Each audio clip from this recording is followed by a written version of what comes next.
Episode 3 की starting में Tengen सबको ग्रीट करती है, लेकिन वो यूकी को ग्रीट नहीं करती। यूकी टेंगन से पूछती है कि आखिर टेंगन ने सभी को वेलकम किया लेकिन उसको नहीं किया। टेंगन यूकी को बताती है कि उसने ऐसा इसलिए नहीं करा क्योंकि टेंगन की यूकी के साथ ये पहली मुलाकात नहीं है। टेंगन यूकी से ये भी कहती है कि उसको यूकी के ऊपर शक है क्योंकि उसे ऐसा लगता है कि यूकी केंजाकू के साथ मिली हुई है। टेंगन बोलती है कि वो उसी केंजाकू के बारे में बात कर रही है जो कि कभी नोरिटोशी कामो हुआ करता था एंड जो फिलहाल गेटो की बॉडी में है। अब यूजी टेंगन से पूछता है कि आखिर वो ऐसी क्यों दिखती है। टेंगन यूजी को बताती है कि वो अमर है लेकिन उसकी भी एजिंग होती है और यूजी भी सेम उसी की तरह दिखेगा जब वो 500 साल का हो जाएगा। टेंगन ये भी बताती है कि आज से 12 साल पहले जब वो रिको को अपना वेसल नहीं बना पाई तब उसकी एजिंग और ज्यादा फास्ट हो गई। अब यूटा टेंगन से कहता है कि वो यहाँ पर इसलिए आए हैं ताकि वो केंजाको के गोल्स के बारे में समझ सके और उस प्रिजन रियल्म को कैसे खोला जा सके इस बारे में भी जान सके। टेंगन कहती है कि वो इस क्वेश्चन का आंसर दे देगी लेकिन एक कंडीशन है। वो कहती है कि यहाँ पर यूटा, यूकी और चोसो में से किन्हीं दो को यहाँ पर रुककर उसको गार्ड करना होगा, यानी उसकी रक्षा करनी होगी। टेंगन की इस बात को सुनकर यूटा थोड़ा हैरान हो जाता है और वो कहता है लेकिन आप तो अमर हो, आपको रक्षा की क्या जरूरत है। माकी टेंगन से कहती है कि क्या उसको किसी चीज से डर लग रहा है। यूकी कहती है कि ये तो गलत बात है कि टेंगन ने अभी तक उन्हें ये नहीं बताया कि आखिर उसे क्यों गार्ड करना है और कितने लंबे समय तक गार्ड करना है। वह टेंगन बताती है कि केंजाकू का प्लान है इंसानों को इवॉल्व करना। मेगुमी कहता है कि वो इस बारे में जानता है लेकिन केंजाकू ऐसा करेगा कैसे। टेंगन ये भी बताती है कि वो ऐसा इसलिए नहीं कर पा रहा क्योंकि उसके पास इनफ कर्स एनर्जी ही नहीं है। केंजाकू का ये भी प्लान है कि वो जितने भी ह्यूमंस है उन सबको टेंगन के साथ मिला देगा। नेगुमी कहता है कि ये तभी पॉसिबल है जब स्टार प्लाज्मा वेसल होगा। अब टेंगन कहती है कि आज से 12 साल पहले जब वो रीको के साथ नहीं मिल पाई, उस मोमेंट से लेकर अभी तक टेंगन बहुत ज्यादा इवॉल्व हुई और अब वो किसी के साथ भी मिल सकती है। चोसो कहता है कि टेंगन तो बस एक है तो वो किसी एक के साथ ही मिलेगी ना, लेकिन लोग इतने सारे हैं तो वो सबके साथ कैसे मिल सकती है। टेंगन बताती है कि जिस टेंगन को वो लोग अभी देख रहे हैं वो एक्चुअली में टेंगन नहीं है। टेंगन तो हर जगह मौजूद है और अब जो भी टेंगन के साथ मिलेगा या मिलेगी वो एक सॉर्सरर से भी ज्यादा स्ट्रांग हो सकता है। लेकिन अगर कोई इंसान बहुत ज्यादा इवॉल्व हो जाता है तो उस समय पर ये दुनिया खत्म हो जाएगी। यूकी कहती है आखिर ऐसा क्यों। टेंगन कहती है कि ज्यादा इवॉल्व होने से वो लोग आउट ऑफ कंट्रोल हो सकते हैं और अगर ऐसा हुआ तो ईविल भी बढ़ता जाएगा। ये सारी बातें सुनकर माकी कहती है अगर ऐसी बात है तो टेंगन किसी से भी मिलने से मना कर सकती है ना। टेंगन कहती है कि इवॉल्व होने के बाद उसका नेचर जो है वो एक ह्यूमन से ज्यादा कर्स स्पिरिट की तरह है। टेंगन बताती है कि केंजाकू की पावर इतनी ज्यादा है कि वो टेंगन को एब्जॉर्ब भी कर सकता है क्योंकि अभी वो गेटो की बॉडी में है और गेटो जो है वो एब्जॉर्ब भी करता था कर्स स्पिरिट्स को। ये सारी बातें सुनकर यूटा समझ जाता है इसी रीजन की वजह से टेंगन चाहती है कि ये लोग उसको प्रोटेक्ट करें। टेंगन कहती है कि बैरियर टेक्निक का यूज करने में केंजाकू बहुत ज्यादा स्किल्ड है। यूगी पूछती है कि आखिर केंजाकू अभी ये सब क्यों कर रहा है क्योंकि वो ये सब कुछ 1000 साल पहले भी कर सकता था और उसके कांटेक्ट सुकुना से भी है। टेंगन कहती है कि वो स्टार प्लाज्मा वेसल और 6 आईज ये तीनों किस्मत से कनेक्टेड हैं और 6 आई वाले सॉर्सरर्स ने पहले भी केंजाकू को 2 बार ये सब करने से रोका था। और रही बात गोजो को प्रिजन रियल में सील करने की, तो केंजाकू ने ऐसा इसलिए कहा क्योंकि एक टाइम पर 2 6 आई यूजर्स नहीं हो सकते। अब इन सब बातों के बाद मेगुमी टेंगन से पूछता है कि अभी केंजाकू ने कलिंग गेम क्यों स्टार्ट किया है। टेंगन कहती है कि ये तो बस एक वार्म अप है क्योंकि अगर ये होता है तो कुछ भी इनकम्प्लीट नहीं रह जाएगा, लेकिन ये सब करने के लिए केंजाकू को कुछ चीजों का ध्यान रखना होगा जैसे कि वो खुद गेम का मास्टर नहीं हो सकता। लेकिन इस चीज का इन लोगों को एक डिसएडवांटेज मिलेगा, वो ये है कि केंजाकू को मारने से ये कलिंग गेम खत्म नहीं होने वाली। पहली कंडीशन ये हो सकती है कि जितने भी प्लेयर्स हैं वो सब मारे जाए और दूसरी कंडीशन ये है कि प्लेयर्स गेम को ज्वाइन करने से ही मना कर दे और फिर मारे जाएं। और यही रीजन है कि ये सब होने के बाद ही ये कलिंग गेम खत्म होगा। यूटा समझ जाता है कि उन्हें इस गेम में पार्टिसिपेट करना ही होगा और एक ऐसा रूल बनाना होगा जिससे वो लोग इस गेम से बाहर निकल पाए। नगुमी कहता है कि उन लोगों को इसी बीच गोजो को भी फ्री करना होगा क्योंकि गोजो ही ये सब कुछ ठीक कर सकता है। अब यहाँ पर चोसो और यूकी ये डिसाइड करते हैं कि वो टेंगन को प्रोटेक्ट करेंगे। चोसो यहाँ पर इसीलिए रुक रहा है क्योंकि यूजी को माकी की और यूटा की जरूरत है और चोसो को केंजाको को खत्म भी करना है ताकि वो अपने बचे हुए भाइयों को बचा पाए।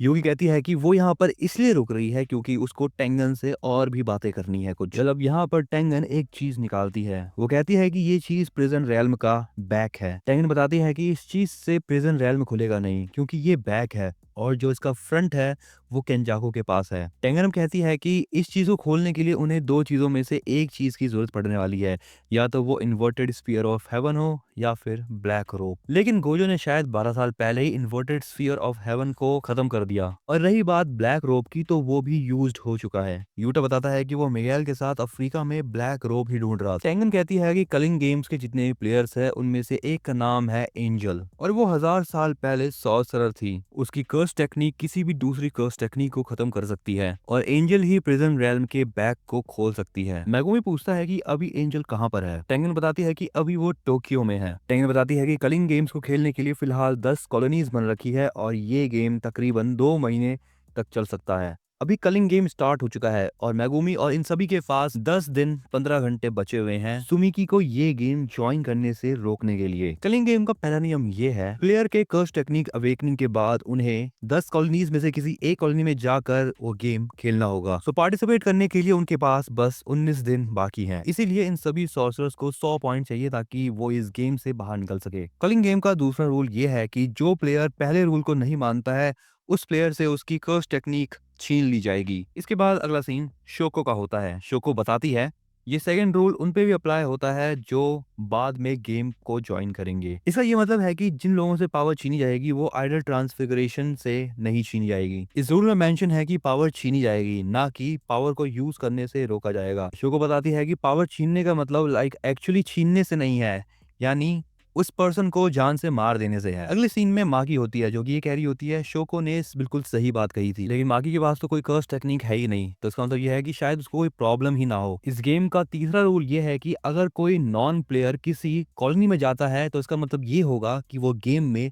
पार्टिसिपेट कर रहा है। ये बात सुनकर यूजी कहता है कि जो लोग पहले से ही उस कॉलोनी में रह रहे हैं उन लोगों का क्या होगा। टैंगन बताती है कि उनको एक चांस दिया जाएगा वहां से भागने का। इस गेम का चौथा रूल ये है कि अगर कोई प्लेयर किसी दूसरे प्लेयर को मारेगा तो उसको पॉइंट्स मिलेंगे। पांचवा रूल ये है कि एक सॉर्सरर को मारने के 5 पॉइंट होंगे और एक नॉन सॉर्सरर को मारने के 1 पॉइंट मिलेंगे। नागुमी टेंगन से पूछता है कि आखिर इस गेम का मास्टर कौन है। टेंगन बताती है कि इन सभी प्लेयर्स को एक शिकिगामी दिया जाएगा जिसका नाम है कोगाने। और बात रही गेम मास्टर की, तो इस गेम का कोई मास्टर ही नहीं है, ये गेम ही खुद का मास्टर है। इस गेम का छठा रूल यह है कि जब 100 पॉइंट हो जाए किसी प्लेयर के पास तो वो गेम मास्टर से कह के एक एडिशनल रूल ऐड कर सकता है इस गेम में। इस गेम का 7th रूल यह है कि प्लेयर कोई एक ऐसा रूल नहीं ऐड कर सकता जिससे इस गेम के बीच में कोई भी बाधा आए। इस गेम का 8वां रूल यह है कि प्लेयर के गेम ज्वाइन करने के 19 दिनों के अंदर अगर उसके पॉइंट में कोई भी बढ़ोतरी नहीं होती है तब उस केस में उस प्लेयर की टेक्निक उससे ले ली जाएगी। अब यहाँ पे मागी का काम है कि वो जेनिन क्लैन में जाए और कर्स टूल्स को ले ले, क्योंकि गोजो के सील होने के बाद कामो क्लैन ने और जेनिन क्लैन ने अपने अपने कर्स टूल्स को वापस ले लिया है जो कि जुजुत्सु हाई के फॉरबिडन वॉल्ट में रखे हुए थे। और अभी फिलहाल मैगुमी जो है वो जेनिन क्लैन का हेड बन चुका है। यूटा कहता है कि वो अभी फिलहाल जाएगा किसी कॉलोनी में पार्टिसिपेट करने। यूटा कहता है कि वो आसपास की कॉलोनी से दूर रहेगा ताकि इन सभी को आपस में लड़ना ना पड़े। माकी मैगुमी से कहती है कि अभी उसका काम है कि वो जाके हकारी से मिले। यूजी को नहीं पता होता कि आखिर ये हकारी कौन है, इसलिए यूटा बताता है कि किंजी हकारी 3rd ईयर का एक सस्पेंडेड स्टूडेंट है। माकी कहती है कि किंजी हकारी को अपने साथ मिलाना बहुत जरूरी है। यूटा बताता है कि अगर किंजी हकारी लड़ने पे आ जाए तो वो यूटा से भी ज्यादा स्ट्रॉन्ग है। माकी कहती है कि ऐसा कुछ भी नहीं है। अब यहाँ से यूजी जाने वाला होता है कि जाने से पहले वो चोसो को थैंक्स करता है क्योंकि अभी तक चोसो ने उसकी बहुत ज्यादा मदद करी होती है। यूजी की ये बात सुनकर चोसो थोड़ा सा इमोशनल हो जाता है। यूकी उससे पूछती है कि क्या वो रो रहा है। अगले सीन में एक ऑडिटोरियम में बहुत सारे लोग बैठे होते हैं और उनके सामने कोई तो होता है लेकिन उसको देखकर इन लोगों को मजा नहीं आ रहा होता। इसके बाद एक आदमी उसी आदमी को डांट रहा होता है। ये आदमी कहता है तकावा ये सब फालतूगिरी करना बंद कर दो, तुम्हारी उम्र क्या हो रखी है। ये आदमी होता है तकावा। ये बताता है कि वो अभी फिलहाल 35 साल का हो चुका है। ये आदमी अब यहाँ से जाने से पहले तकावा से कहता है कि वो अपने लिए कोई ढंग का काम ढूंढ ले। अब यहाँ पे पता चलता है कि तकावा एक कॉमेडियन है। उस आदमी के जाने के बाद यहाँ पर ये आदमी होता है जो कि तकावा से कहता है कि उसको तकावा की कॉमेडी अच्छी लगती है। ये आदमी कहता है कि इस दुनिया में 2 टाइप के कॉमेडियन होते हैं। पहले वो कॉमेडियन जिनको लोग फनी समझते हैं और दूसरे वो कॉमेडियन जो बस खुद को ही फनी समझते हैं। यादमी और तकावा से पूछता है कि आखिर वो इन दोनों कॉमेडियन में से कौन सा कॉमेडियन है, लेकिन तकावा यहाँ पर खुद ही नहीं जानता कि वो किस टाइप का कॉमेडियन है। इसका पूरा नाम है फुमिहिको तकावा। ये पेशे से एक कॉमेडियन है और कलिंग गेम प्लेयर भी। एंड इसी के साथ बडीज यहाँ पर ये एपिसोड होता है एंड। ये एपिसोड तुम्हें कैसा लगा इसके बारे में तुम मुझे कमेंट में जरूर बताना। मैं मिलता हूँ तुमको जल्द ही अगले एपिसोड में। तब तक के लिए इस चैनल को सब्सक्राइब कर लो, इस वीडियो को लाइक करना मत भूलना और मैं इस वीडियो को लाइक करना मत भूलना और कमेंट बताना कि तुम्हें कौन सा पार्ट सबसे अच्छा लगा।